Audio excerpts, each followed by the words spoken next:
po kung hindi ang Pangulo ng Republika ng Pilipinas, Benigno Noynoy Aquino III. Maraming salamat po. Thank you po. Sabi ho nung MC kanina, yung mga may silya, gusto nyo mo po, puna kayo. Yung wala akong silya, sasabay ako lang kayo nakatayo. Thank you na lang po sa inyo. Secretary Mar Rojas, of course, Ms. Rosette Lerias, the person who stood at the forefront of our campaign in 2010. Of course, ably assisted by Dundit Lerias. Our candidate for governor, Robert Castellares. Mayor of God, and our vice gubernatorial candidate, Petan, Ms. Eva Tomol, sa akong mga pinalangga nga Southern Leyteño. Maadjong hapon sa kaninjong tanan. Baka magamit ko sa Cebu isang araw yan, magalit naman sila sa akin. Alam niyo talagang nakakabigla ho, no? Hindi naman ako kandidato, pero parang itong araw na to, parang sana kandidato ako. Kung ganito naman ang init na pagsalubong niyo sa atin. At balita ko ako, iba raw sa inyo, 8 o'clock na umaga, nandito na. Pero parang tama ho ko sa schedule, hindi po ako nalita. Kanina umaga ho eh. Nanggaling pa kami sa Katarman, sa Calbayog, at magmula ho kami sa Maynila dahil kahapon ho, nasa Brunei naman tayo sa ASEAN. Okay? Talaga naman pong sa kabila ng init ng araw ay nangingibaw ho pa rin ang mas mainit na support at pagtanggap ng mga boss natin dito po sa Southern Leyte.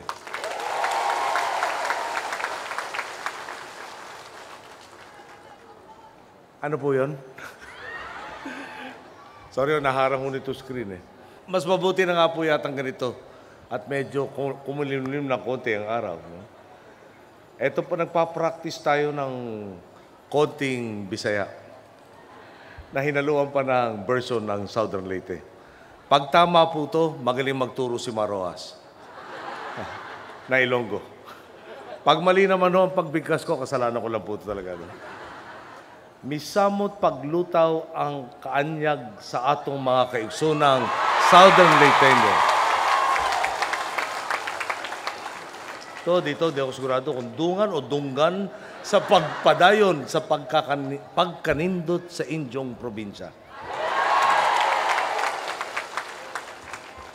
Marami-rami na po tayong nalapag ang probinsya sa Kabisayan nitong mga nakaraang linggo. Ngayong araw nga lang po, kakagaling lang natin sa Samar. At pagkatapos tumawid tayo rito sa Southern Leyte, bago naman tayo tumungo sa General Santos at sa Misamis Occidental kinabukasan. Ang layunin po natin siguruhin na dire-diretso na ang paglalakbay natin sa tuwid na daan. Dahil di po ba, habang dumarami tayong tumataak sa iisang direksyon, pumapaspas din ang ating pagsulong at lalo tayong lumalapit sa ating adhikain na malawakang kaunlaran. Ang sa akin lang din po, anumang pagbuhos natin ng pondo sa edukasyon, sa kalusugan, sa serbisyong panlipunan, anumang pagpupuyat natin upang maghanap ng mga solusyon sa mga problemang ipinamana sa atin, anumang pagsusumikap namin sa pambansang pamahalaan, kung hindi naman tumutugma ang agenda ng ating mga lokal na pinuno, talaga pong maantala lang ang ating pag-aarakada. Kanina po sa Calbayog, meron pong daungan ng barko sa Calbayog. Problema ho nun, taon-taon, kailangan raw i-dredge dahil nasa bukana ng ilog, doon dinedeposito, buwababaw ng buwababaw, mahirapan yung barko. Kung hindi ho natin kasama sa tuwid na daan ang mamumuno doon, payag sa doon. Taon-taon may kontrata siya. Yeah? Ang problema naman ho natin, paano ibang kailangan natin? Kailan pa natin magagawa kung parating lang dyan? Pero may maayos ang mga pinuno natin doon. Kasama natin si Congressman Mel Sarmiento. Inilipat po doon sa natural na deepwater port. Maganda po yung kanilang daungan. Hindi taunan kailangan natin i-dredge. Yung ibang kailangan pa na Calbayog at ang Samar, magagawa natin dahil hindi ho natin inuulit-ulit gawin yung gawa na. Tama po ba? Kaya nga po, inilalapit ko sa inyo ang makakampi natin. Ang mga tunay na tuwid sa daang matuwid. Kilala naman po ninyo ang ating Team Pinoy. Balita ko po yung nakapagsalita ng iba kanina. O kung hindi man yung kandidato, yung representante. Yung hindi ho nakarating, pasensya na po kayo, last 20 days. Hindi na yata 2020 kahapon eh. 17 days to be precise. Actually, hindi pala. Campaign day, -1. Dahil hindi yung araw ng election di counted. So, 12 days to go. Kailangan nyo ikutin at least 90 provinces. At bawat province, hindi naman isang lugar. Kailangan maramihan. So, siyempre, kanya-kanya hong pangangailangan. Saan ba ako mahina? Saan ako malakas? Saan ako mahina? Kailangan kumayod ng todo. Sa malakas naman, pwedeng mas kapraso lang ang dalaw. Pero hindi ibig sabihin nun, limot kayo sa kanilang pag-iisip. Sigurado po natin, makakatuwang natin ang Team Pinoy sa Senado pagdating sa pagsusulong ng mahalagang batas. At kami naman po, kami naman po hindi nag-iisa dito sa Leyte. Nariyan po ang ating kaalyado sa Southern Leyte para gobernador, siyempre si Robert Castañares. Vice-gobernador na si Petan. Nandito rin po ang kasama nating si Dundit Lirias bilang kinatawan ng inyong distrito. Matagumpay na nga po si Dundit sa kanyang propesyon sa pribadong sektor. Pero hindi po siya nakontentong paunlarin lang ang sarili habang nakikitang patuloy ang paghihirap ng ating mga kababayan. Buong sigasig ang kanyang pakikilahok para labanan ang korupsyon at ang baluktot na pamamahala. Huwaran siya ng pagmamalasakit sa kanyang kapwa. Mula sa pangungunan niyang itaguyod ang mga programa magpapaunlad sa antas na edukasyon, pangangalaga sa kalusugan ng ating mga kababayan, hanggang sa pagsusulong ng kapayapaan, makakaasa tayong hindi siya magwawalang kibo sa mga hinaing na kanyang nasasakupan. Talaga naman pong kay Dundit, kaya nating maabot ang ating mga adikain at kaya nating magdala ng positibo at makabuluhang pagbabago para sa Southern Leyteño. Siyempre, saan pa po ba manggagaling ang mahusay na bunga kundi sa punong napakahusay rin? Huwag po natin kalimutan ang susunod na mayor na Maasin City, si Manay Rosette Lerias. Taglay po ng ating pumanang ang pusong laging nakatuon sa serbisyo. Sigurado po, bilang dating gobernador, tiyak na itutuloy niya ang pagpapaangat ng antas ng buhay ng mga Southern Leyteño. Tututukan niya rin ang edukasyon, kalusugan at tilikha ng matibay na ugnayan upang sabay-sabay na tumulak tungo sa kaunlaran ang inyong lalawigan. Tiyak po, kung sila ang bibigyan natin ng mandato, lalong mapapanghawakan ng taong bayan ng mga oportunidad na nagsisimula ng bumukas dahil sa mga proyektong inalalaan at ipinapatupad natin para sa Southern Leyte. Ulitin ko po ha. Tayo po sa national government ang nagpaplano po nito, naglalaan ng pondo at nagsusumikap para maging kaganapan po ito. Iba ho sigurong paspas pagkakampirin natin ang magpapatupad dito sa lokal na level. Pagdating po sa Hunyo, sisimula na ang pagtatayo ng passenger terminal building at pagpapaunlad raw po sa ating Maasin Airport. Kaliwat kanan na rin po ang natapos nating mga kalsada para sa mas maayos na daloy ng kalakal at serbisyo sa inyong probinsya. Kabilang raw po rito ang ipinapagawa nating Subang, Daco Bridge at San Miguel Junction, Buwak Road sa Sogod. At ang San Ricardo, Bilatan Road at Limasawa Circumferential Road.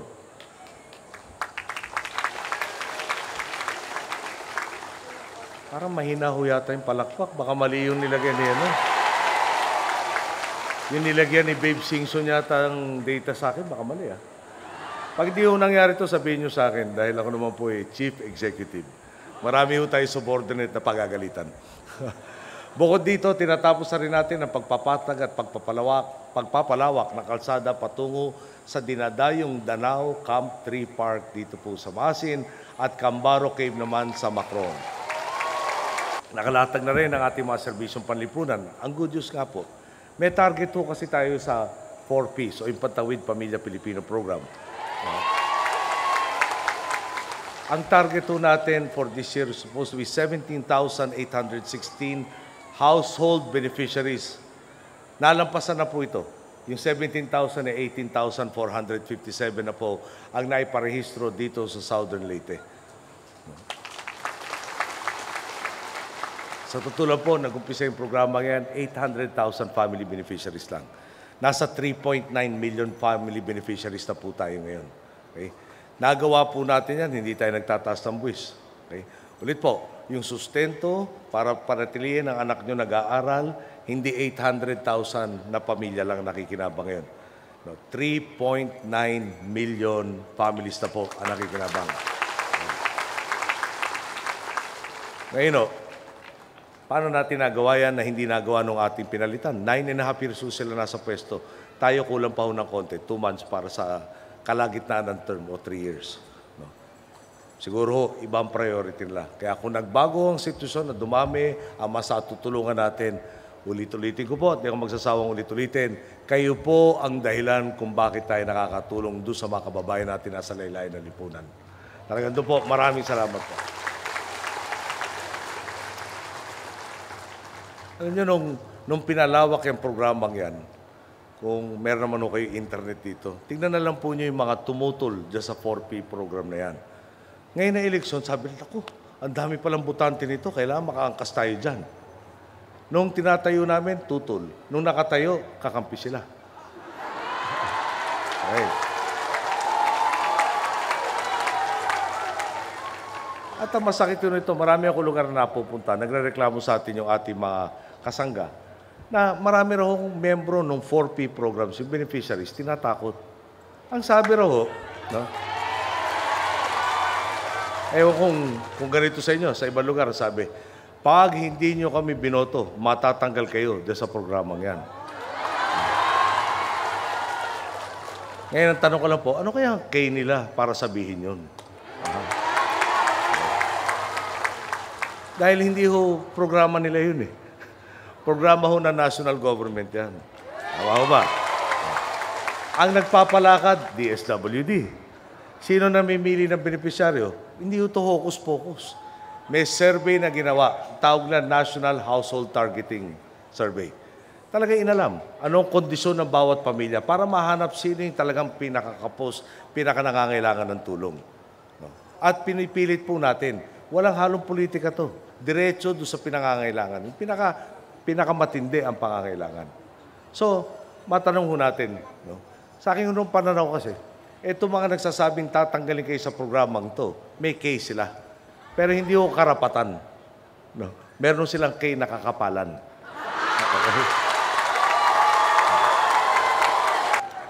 Kung gusto nyo yung simpleng sagutan na lang ho dyan, nalilang ko, parang naiyak ako sa kanila.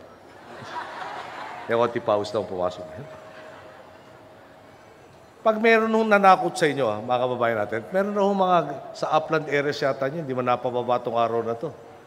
Pakisabi na lang sa kanila, pag sila tinakot, eto sasabihin nila. Number 1, kung sakasakaling kaya nyo kaming tanggalin, paano nyo kami tatanggalin sa programa ngayon? Eh malapit na eleksyon, kayo muna tatanggalin namin.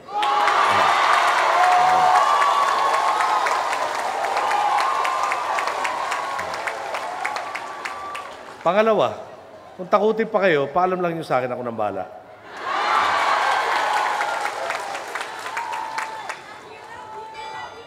Thank you po. Baka ma-jury tayo bukas. Talaga naman po. Ibang topic na ho yung pagdalaw ko na lang sa inyo ulit. Pero kanina nga, at dito palagi marami rin kayo lugar, kanina pinag-usapan yung turismo. At ako rin po, no? Para bang napunta tayo sa Cebu, napunta tayo kanina sa Calbayog. Ang dami natin nakikita tourism sites eh. Kaya ang tapang natin magsabing it's more fun in the Philippines. No? At papilo ng trabaho ko maging salesman ng bansa. Bawat turista mapapasok natin sa Pilipinas. No? Tinataya po isang trabaho ang nalilika sa bawat Pilipino. So, ang inabutan ko, 3 million on average tayo per year. Nag-umabot po tayo ng 4.3 million foreign tourists. No? At ang target po natin this year is, I believe, about 5 million. And by 2016, 10 million tourists. Ngayon po, domestic tourists. Yung unang target po, 2016, dapat 35 million domestic tourists. Ang nagawa po natin ng 2011, ano na po, 37 million. Lumampas. So, di ba, kung ako po yung traditional na politiko, huwag na natin baguhin yung target para pagbaba natin, maangkin na natin yan. na nalampasan yung target. Pero hindi ho. Buhay tamad naman ho yan. At ulit, bawat turista ka ho, trabaho bawat Pilipino. So yung bagong target po, 56 million by 2016. At ang kumpiyansa po ng ating Department of Tourism ay gano'n na lang. So bakit ko napag-usapan yan?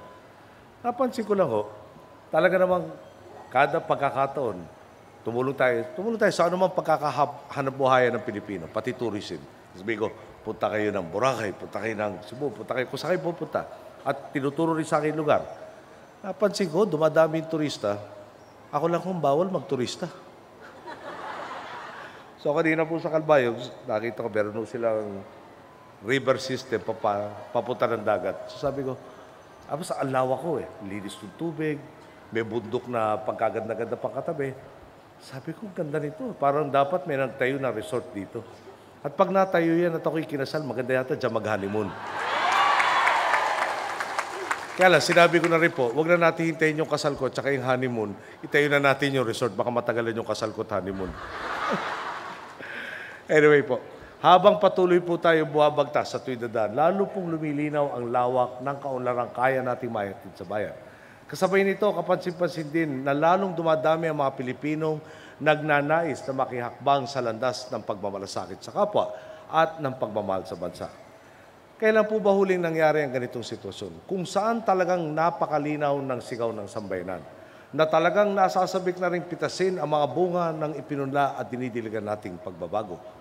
Kung karamihan po sa mga partido ngayon, kahit pa hindi natin kaalyado ay hindi makatangging nakakapaghatid na tayo ng positibong pagbabago sa bansa. Baka naman tunay na may nagagawa na tayong tama. Palagay po ba niyo, may nagagawa na po tayong tama? Tatanong po, ito po ang itatanong ko sana sa ating mga kababayan. Gusto ba ninyong prumreno muna tayo sa pag-usad o mas malala? Mas malala pa, umatras tayo pabalik sa dating sistema. Tiwala po akong nasa panig namin ang sambayanan. Sa panig ng pagpapatuloy at pagpapabilis ng ating pagsulong tungo sa kaunlaran. Alam ko pong wala tayong ibang pipiliin sa Mayo 13, kundi ang mga pinunong matwid at buo ang ating pagtitiwala. Wala po akong duda. Sa umaabot nga, sorry po, ito yung tinuro na naman sa akin ni Mark. Sa umaabot nga eleksyon, ituboy sa mga Southern Leyteño ang mga pangalang nga tinuod nga nagpakabana para sa, ito ako hirap para sa kaadyuhan sa probinsya.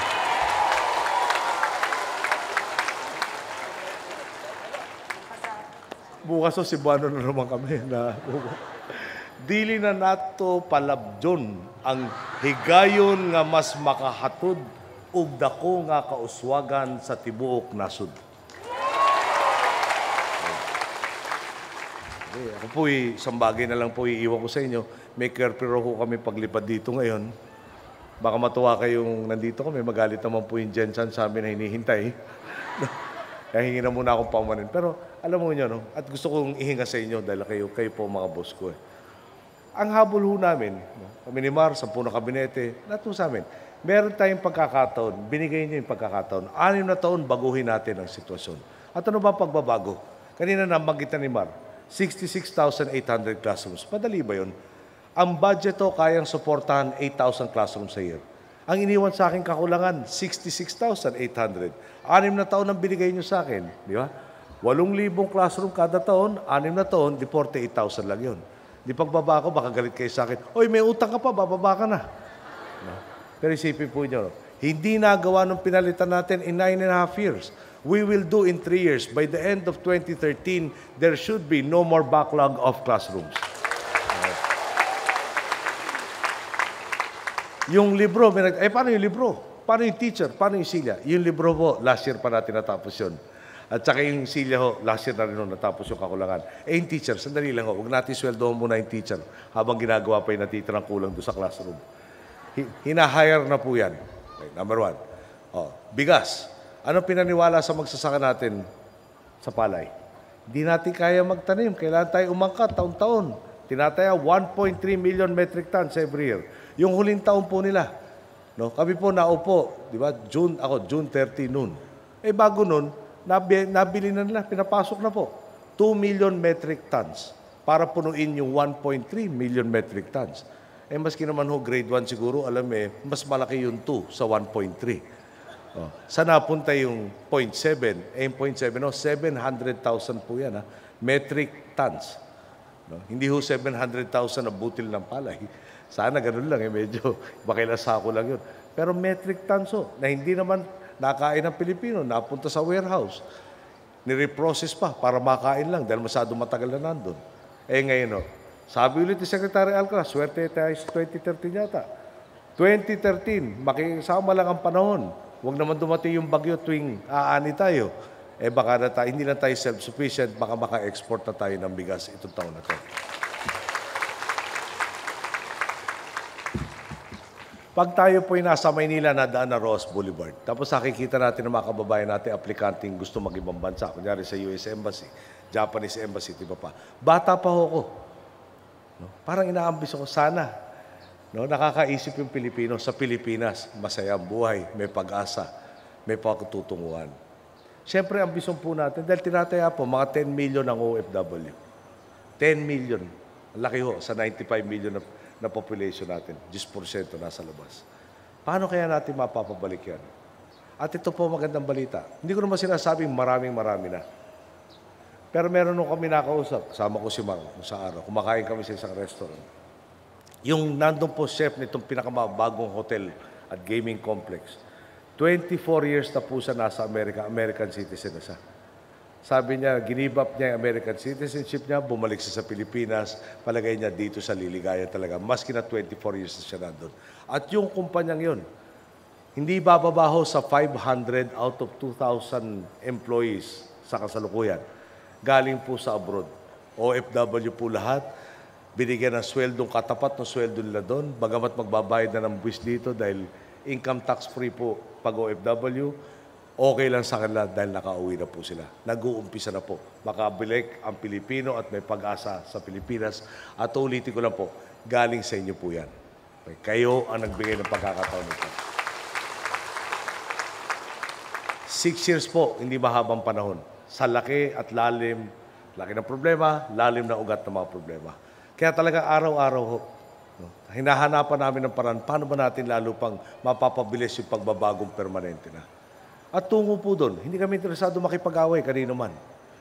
Dito po sa koalisyon na ating tinatakbo, hindi namin, pati sa Kongreso, hindi namin, pati yung Team Pinoy, kung titignan nyo, marami pong partido kasama dito. Hindi namin pinipilit kung sino man sumama sa aming partido. Basta may kumpiyansa tayo, makakapagtrabaho tayo kasama nila.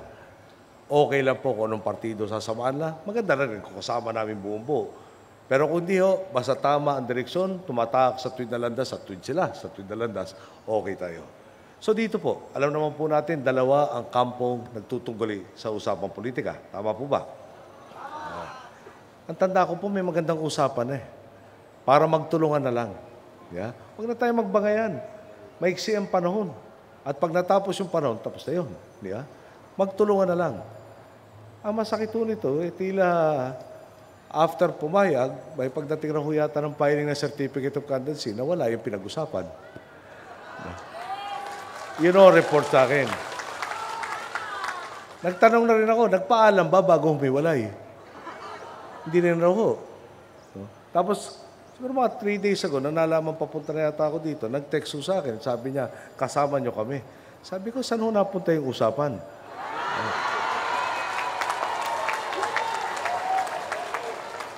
So, ang sagot sa akin, sana pakinggan niyo yung side namin. Sabi ko, sana magandang, bago kayo humiwalay, pinarinig niyo sa akin yung side niyo. Anyway, yung ayoko magsalita na masama kanino man. No? Pero, kayo ba masisisi niyo ako? No?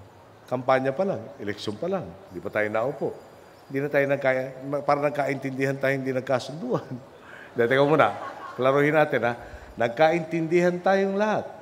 Kausap mo mga kinatawan ko na sumang-ayon ang kabilang kampo. Nung natapos ang usapan, nawala yung kabilang kampo. Mahirap po yata magbuo na hiwalay. Tama ko ba yun? Kaya ako po, hindi ako interesado makipag-intramurals. No? Kung gusto mong tumulong, thank you. Pag may ginawa kang kasalanan, banda ka.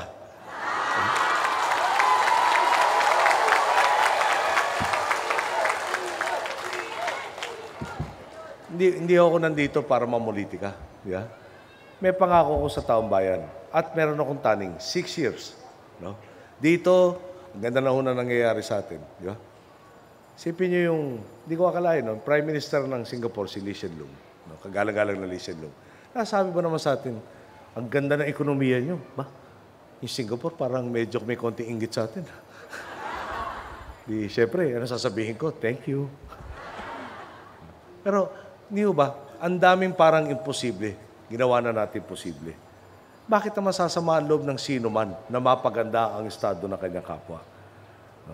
Konti lang tulong.